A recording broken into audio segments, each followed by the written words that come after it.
Assalamualaikum warahmatullahi wabarakatuh. Perkenalkan, nama saya Dadi Royadi sebagai peserta PPG dalam jabatan tahun 2023 pada LPTK Universitas Islam Negeri Imam Bonjol Padang. Pada kesempatan ini saya akan menyajikan video pembelajaran uji kinerja di kelas 10 RPL SMK Taufik Bantarujek dengan judul materi pembelajaran terkait hukum riba dalam Islam dan ekonomi syariah dalam prakteknya di kehidupan masyarakat, dengan nomor peserta ujian 3210380011840. Terima kasih. Wassalamualaikum warahmatullahi wabarakatuh. Selamat menyaksikan.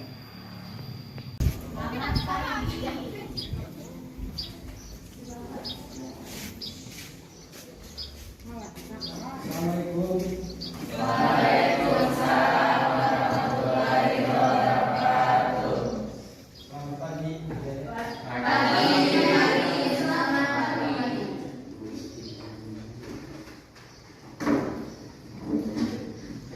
Sebelum menjadi materi, seperti biasa, barangkali kita bersama-sama untuk berdoa dulu. Silakan untuk ketua kelasnya.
Kita memohon, yang namanya memohon kita kan harus betul-betul hayati, jangan sampai kita lisan bicara pikiran kemana-mana ya.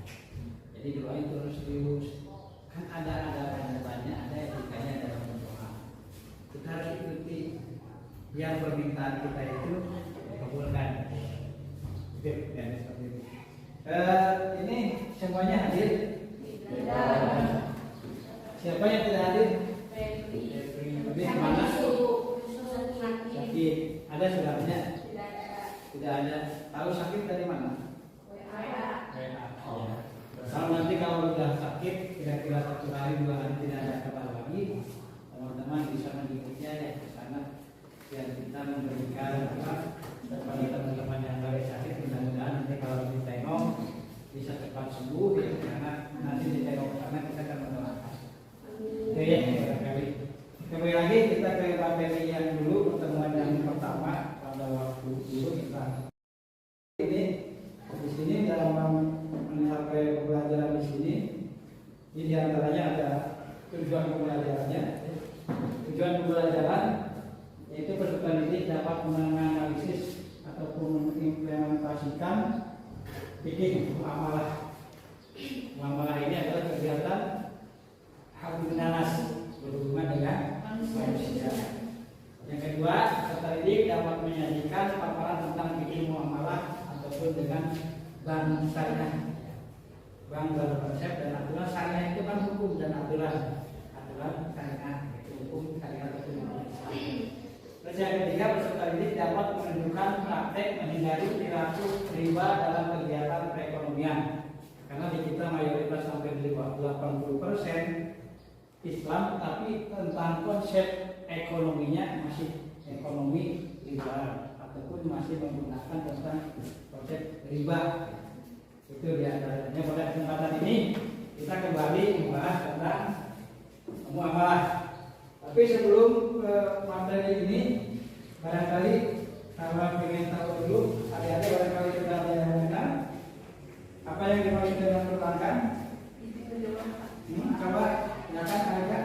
Perbankan adalah badan usaha yang menghimpun dana dari masyarakat dalam bentuk simpanan dan menyalurkannya lagi pada masyarakat dalam bentuk pinjaman. Bukan pinjaman dan mengumpulkan dananya dengan bentuk apa? Simpanan.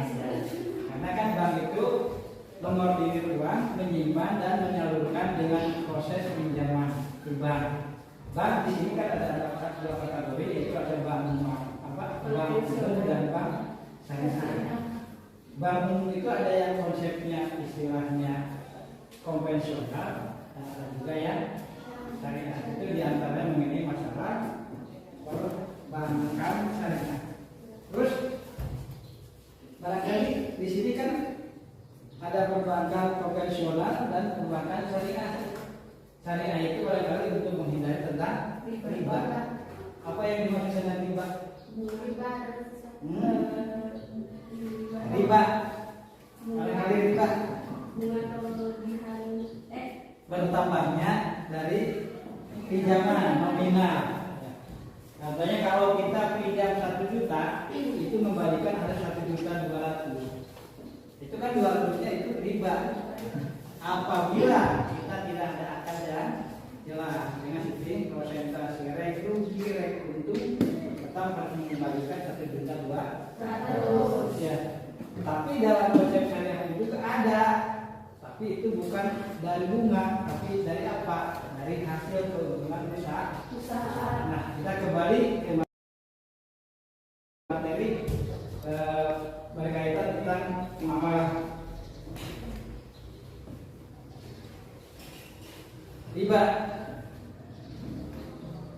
Riba tadi sedikitnya sudah ada gambaran. Riba itu pengambilan tambahan baik dalam transaksi jual beli maupun pinjam meminjam secara batil ataupun bertentangan dengan prinsip muamalah dalam Islam.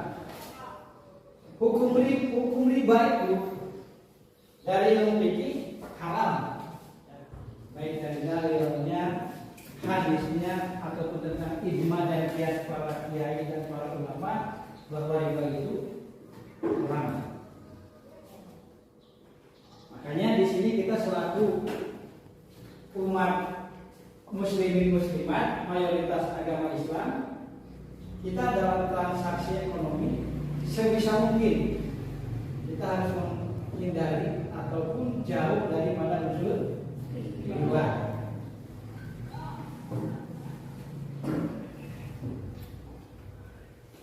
Macam-macam riba. Di sini ada riba fadli, ya, yaitu tukar menukar atau jual beli dua buah barang yang sama jenisnya namun tidak sama ukurannya yang disarankan oleh orang yang menggunakan. Nah, kira-kira dari kasus yang di atas barangkali oleh adik-adik pahami seperti apa kalau betul-betul pengelola pengen syariah, seperti apa proses yang dilakukan oleh Pak Adi? Ya kan, barangkali itu studi kasusnya, ini pertanyaan-pertanyaannya. Barangkali sudah dibentuk itunya kelompok. Dan silakan didiskusikan dulu dari 3 kelompok tersebut. Silakan.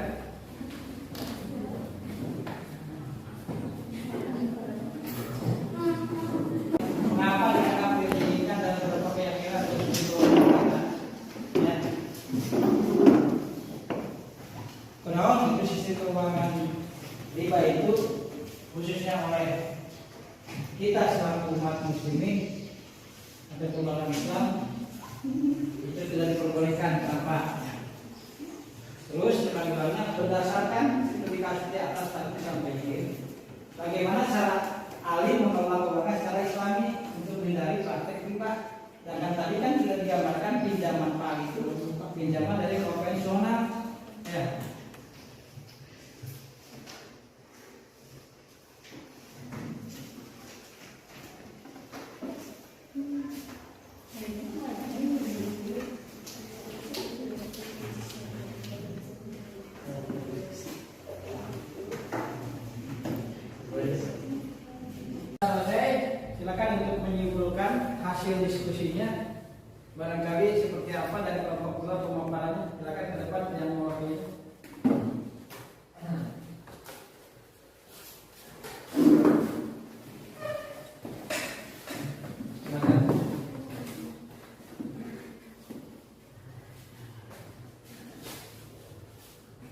Silakan.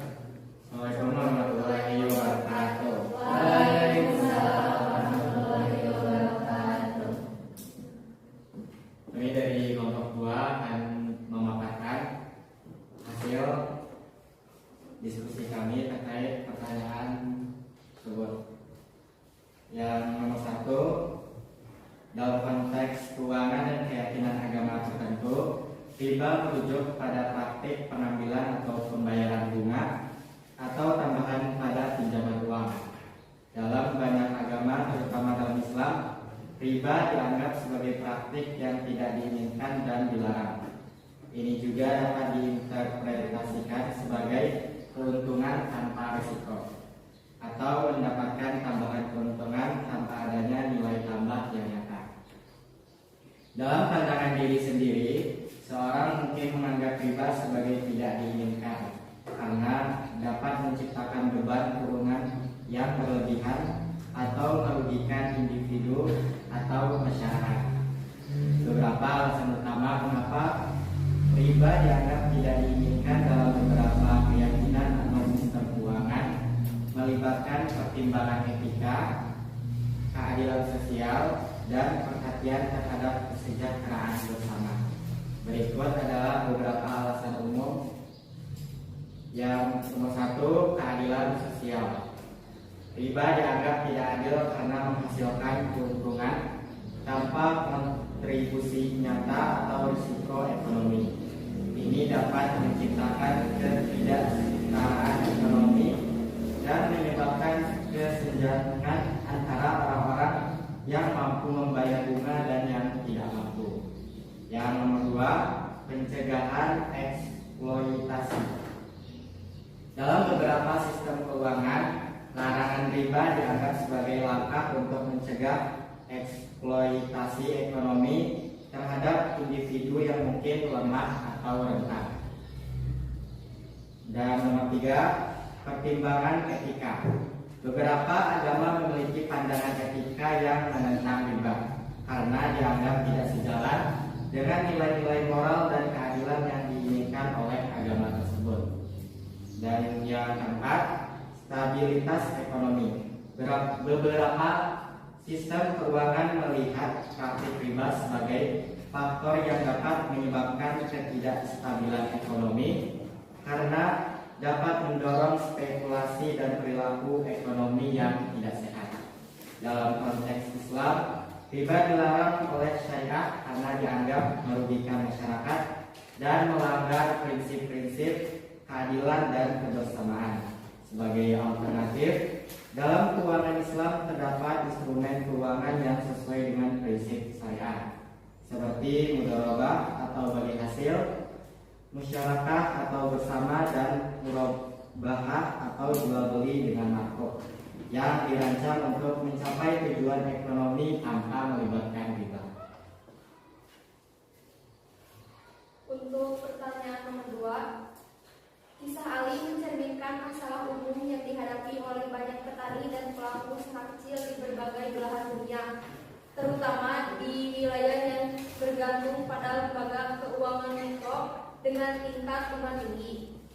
Beberapa masalah yang mungkin muncul dari situasi seperti ini melibatkan kesulitan pembayaran, tekanan keuangan yang berkelanjutan, dan resiko terjebak dalam siklus utang.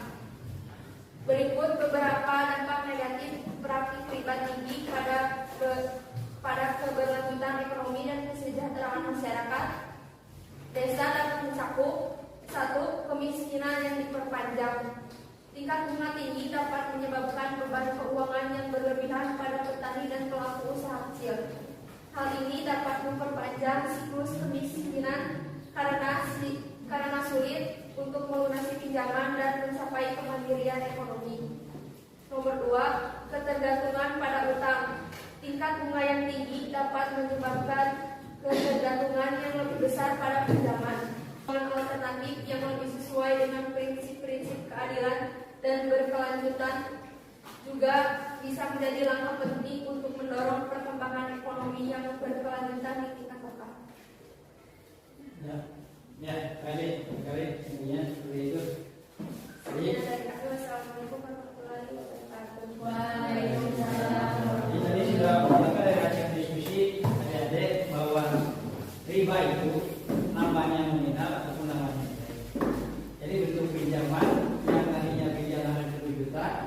beban itu 20%, jadi 20%, jadi 200.000, jadi 1.200.000. Itu barangkali silakan dari materi yang tadi disampaikan, barangkali ada yang bisa menyimpulkan dari materi masalah seperti apa, hasil seperti apa. Silakan yang mewakili dari salah satu siswa untuk menyampaikan tentang kesimpulan materi yang tadi diberikan. Silakan. Ya.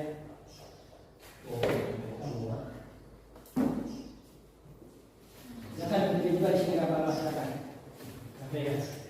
Kesimpulan yang dapat diambil oleh kelompok kami adalah bank syariah adalah bank yang menerapkan prinsip syariah sebagai dasar kegiatan personalnya atau tidak riba, dan riba adalah hal yang diharapkan atau dilarang keras dalam Islam karena riba sangat merugikan bagi orang yang berhutang.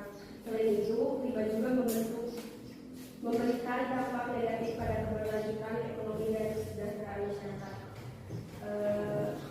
Untuk itu, bank syariah ada bukan untuk memaksimalkan keuntungannya, melainkan untuk memberikan keuntungan sosial ekonomi bagi orang-orang muslim. Sekian. Assalamualaikum warahmatullahi wabarakatuh. Maka barangkali ada yang mau menambahkan lagi yang memberikan kesimpulan? Ya, Mas.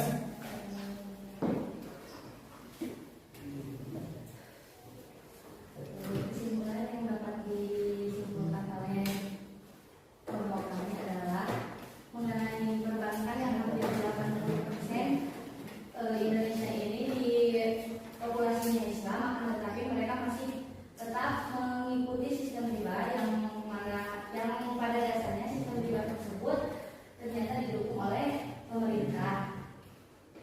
Dengan itu ada beberapa oknum-oknum yang menciptakan bank syariah agar menghindari tipu daya sesama muslim, menghindari harta sesama muslim agar tidak dimakan dengan batil, dan menciptakan lingkungan ekonomi yang lebih menuju ke syariah sesuai sebagaimana 80% populasi Indonesia yang didominasi oleh warga Islam.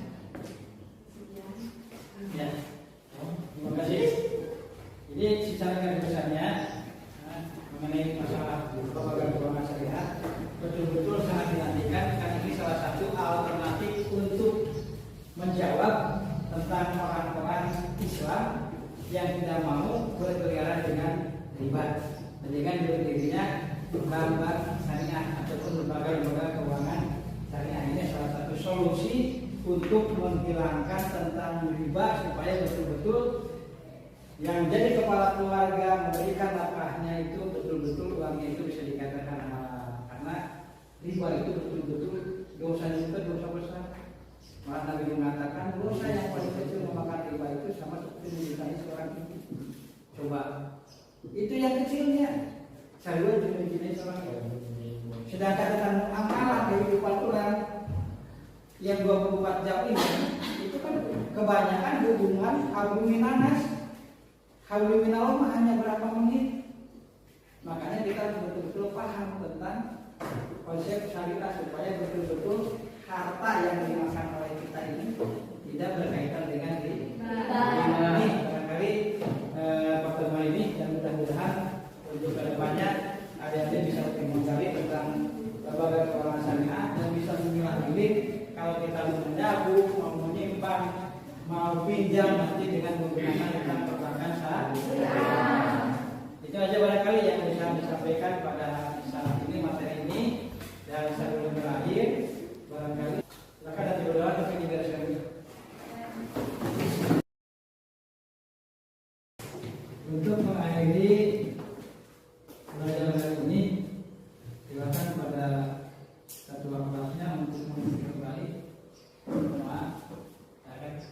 Untuk mengakhiri episode harinya, kemudiannya kita berdoa mulai.